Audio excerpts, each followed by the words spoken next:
All right. Now we're finishing the 5th paragraph of this 20-paragraph discourse of the previous Lubavitcher Rebbe called BATI LGANI. And we started this the whole week. This is said by heart. The first 5 paragraphs are said by heart on Yud Shvat, which is going to be next Shabbat. It's going to be next Shabbat. So people learn it by heart. And they say that one person usually stands up and he says, I heard, and everybody listens. So the first 5 paragraphs are talking about that every Jew is a holy temple. And every Jew has the help of Abraham, Isaac, and Jacob to do what the holy temple did. And that is to reveal the Creator in the creation. And there's a lot of ingredients. We have to, in the tabernacle, that was what was built. And when they came into Israel, like 440 years after they came into Israel, it became the first temple was built by King Solomon. But until that time, all the time they were in the desert, and the 440 years they were in Israel, they had this tabernacle, which was sort of in different forms, but it was basically the same thing. So this tabernacle is teaching us a very central and important lesson about how to serve God, what we want, how to serve God. Now, a lot of people want to serve God, and a lot of people are very interested in serving God, and a lot of people believe in God, but it's very important to serve God in the proper way. And a lot of people, you can know what's proper, but you don't do it. Or you can you can do what is proper, but you don't do it in the proper way.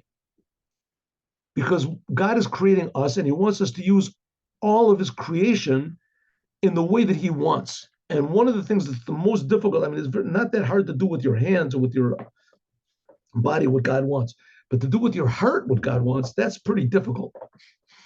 You have to be deeply inspired by something that's very real and valuable. And usually that thing that's really valuable and very real is me, person's self. Everybody says that about themselves. So the idea is that you should be sensitive and inspiring and value your creator. And that's the whole thing of the Holy Temple. The temple was, you have to be to appreciate the creator, and this can only be done through avodah, work. You have to work hard. It doesn't come naturally. You can't just sit by a river and something, I got it. You have to think properly, and you have to act properly, you have to do properly. Okay, so that's the idea of the Holy Temple. The Holy Temple was a place of work. And there was the altar. They would bring up animals. We also have our animals, our animal nature. And there was fire that came from below. That's thinking about God, reading these ideas. That inflames your heart from below. And there's a fire that comes from above also. Right. But now, one of the main ingredients, and that's what the Rebbe is talking about now, are the walls of the tabernacle. The walls of the tabernacle were made from shittim wood. And the Rebbe tells us that this is giving us a very, very important and dynamic and positive lesson that you have to be crazy. You have to be crazy. Shittim means shtut. Shtut means crazy. And the Rebbe said there's 2 types of craziness. So let's start off we talked about this before. There's what we call a normal Jew, and then there's a below normal Jew, and there's above normal Jew. A normal Jew is a Jew that does the Torah, he does the commandments. He does Torah, he acts like a Jew. Like we said last time, the Jews in Morocco, the Jews in Yemen, the Jews before they came to Israel. And the Jews in Morocco, all of them were religious. All of them kept Shabbat, all of them ate kosher, all of them. Certainly there were certain rare exceptions, but it was very rare. 1 in 1,000, 1 in 10,000. All the Jews kept Torah mitzvahs, right? All of them. Same thing with Yemen. Although no such thing as a religious Jew or a non-religious Jew. There was a Jew. A Jew did Torah and the commandments. That was a normal Jew. They came to Israel, and all of a sudden Zionism had its effect, and they left their Judaism. Some of them didn't. Some of them went to different yeshivas. Chabad was very active in saving Jews from this. There were other organizations also. But generally speaking, they couldn't stand against this. So a normal Jew is a Jew that does the Torah, does the commandments and everything, and he doesn't think about it too much. A below normal Jew is a Jew that doesn't do the Torah and the commandments. He thinks the world is real. It is real, and the world is the boss. So I'll do what the world says. Before, when he was in Morocco or wherever, that's what the Jewish world was. You just did Torah mitzvahs. Now you came to Israel, all of a sudden the Jewish world is not that way. You don't, the peer pressure and everything, so you stop. Then there's above normal. Above normal means I don't care about what the world says. I'm only doing what God wants. And if the world wants what God wants, then that's great. But I'm only interested in doing what God wants. I'm not interested in going to heaven. I'm not worried about going to hell. I'm only interested in what God wants. I want to find out what God wants.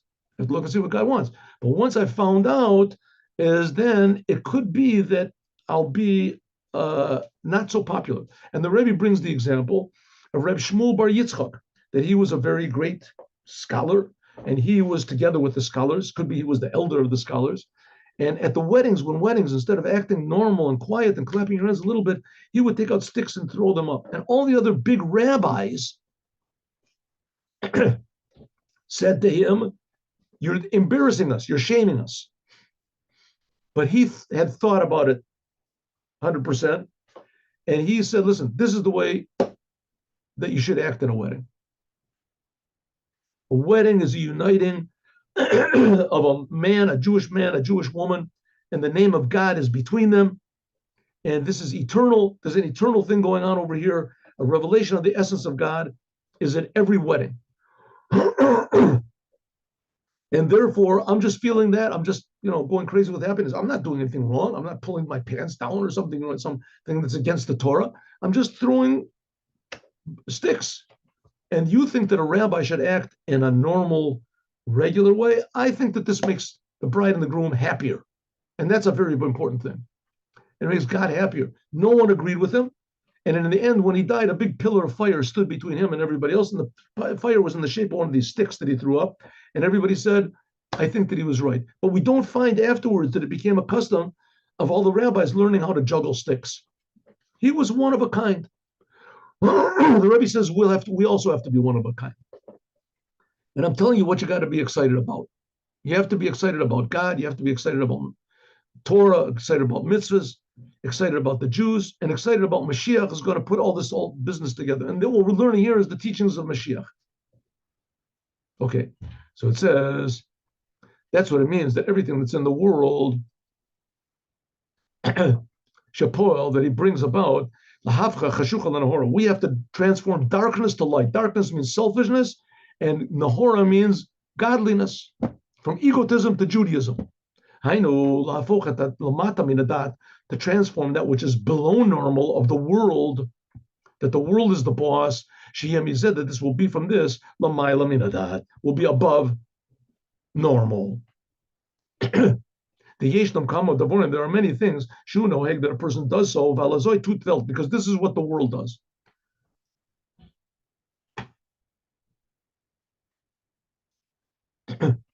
These things are they're like a law. You can't move them from their place. This is what everybody does. For instance, what do they call it? Customs. You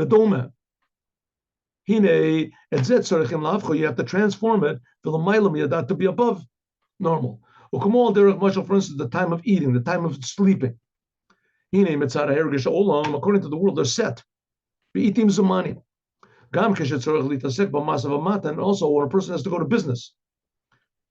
Right, these things are set. The store opens up at 9, it closes at 7, that's it. Nevertheless, these times are built in the zizim. You don't push away the time you go to work or that you leave work.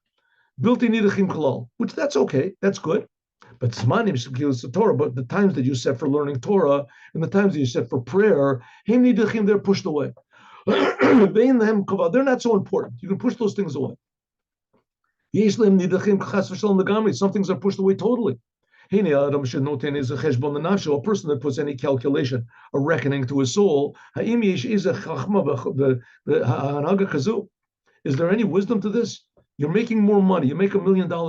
Right? But the money is only something temporary. It's good to have money. Nothing wrong with having money. The meal you did, but nobody knows when his time is. Like it says, Ein Adam Shalit Lodea, Matayam Tinule. This says, wait for me that I'll do my calculations, that I'll command my house. Let me write my will. Oh, yeah, I didn't write a will and testament.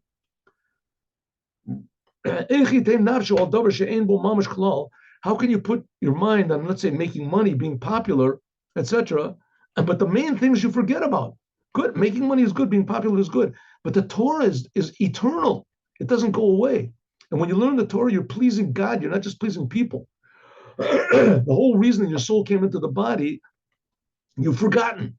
Hu Rak Mitzad, it's only because of the spirit of insanity that covers over the truth.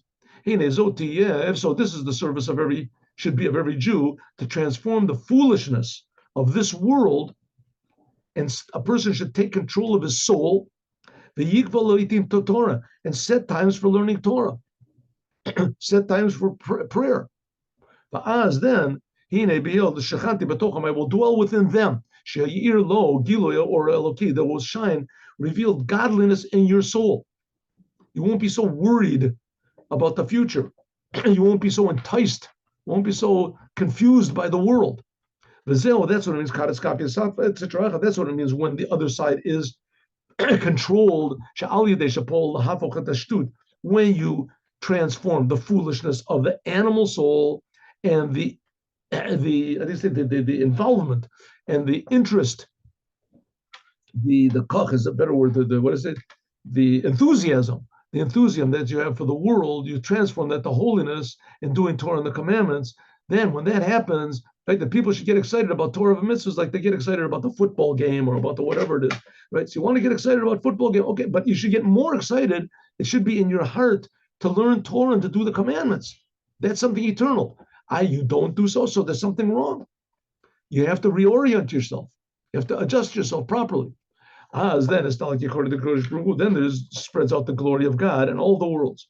Shemira Mizgala, there shines and is revealed. So we call him the light which surrounds all the worlds, which is above the whole creation, is revealed in the creation. Or in simple language, we feel the Creator in the creation. Let's do this. The summary. It's explained that the foolishness and the craziness and an inclination to be above normal, which that's called holiness. Or kamo havshatas, like for instance, removing your feeling of yourself that the prophets did, and that's why the Mishkan, the tabernacle, was made from atze shitim. That transforms the foolishness of this world to the foolishness of holiness, and similarly in service of every person. So, I mean, let's take a simple example. Learning Torah. Learning Torah is a wonderful thing. If you learn Torah with somebody else, it's much better. But a lot of people don't like to learn with other people, right? Not because they find it hard to concentrate. They just don't like other people. They just don't. Fight against your desire. Learn with other people. Get along with other people. Be nice to other people. Say a good word to other people. Talk about Torah to other people, right? Go to the synagogue. Be around other people. People say things that get on your nerves. Forget it. Don't think about the bad things. Think only about the good things, right? Make excuses for other people. Don't make excuses for yourself. That's called getting rid of the foolishness of the world. Learn the meaning of the words of prayer. Think about it a little bit. Get enthusiastic about it. You don't have to pray along with the minyan. Everybody's praying the same words. Think about God. Does God really exist? Is it really true? Right? That God really creates the heavens? Sit and think, could this really be true? Right? Get a friend, get a rabbi, get more involved in learning Torah and doing the commandments, in increasing yourself. Go to Verbringens, Hasidic Verbringens, very important. And these are things which will make you crazy in a good way. And being crazy is the only way that we can transform the foolishness of this world into godliness. And we can see nowadays, if you look and see what's going on in the world, in the universities and things, I mean, the insanity has reached a degree of insanity, right? of craziness, right? That's just never been before. I heard a joke and I'm trying to translate it, but I don't know if I can translate it. I'll see it in Hebrew. It says, no. Okay, I can't remember it. I'll think about it later. Okay. In any case, the only way that you can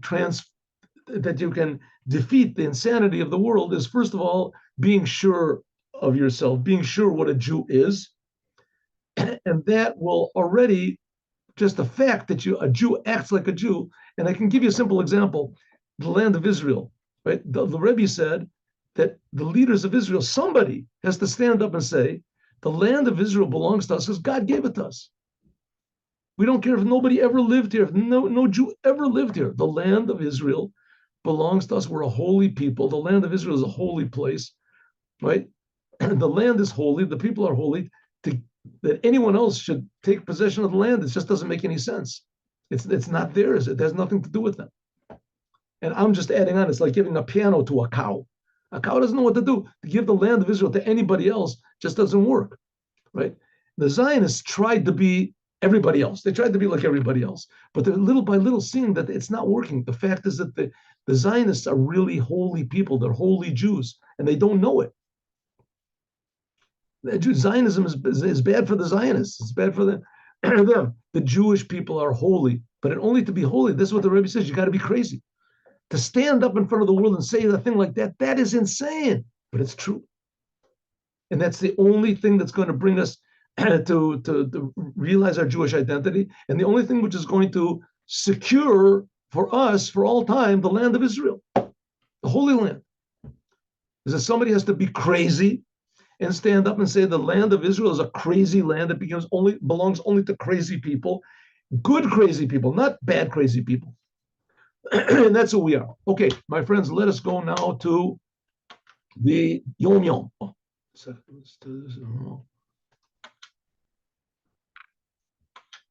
Taking a lot of time today, but what are you going to do?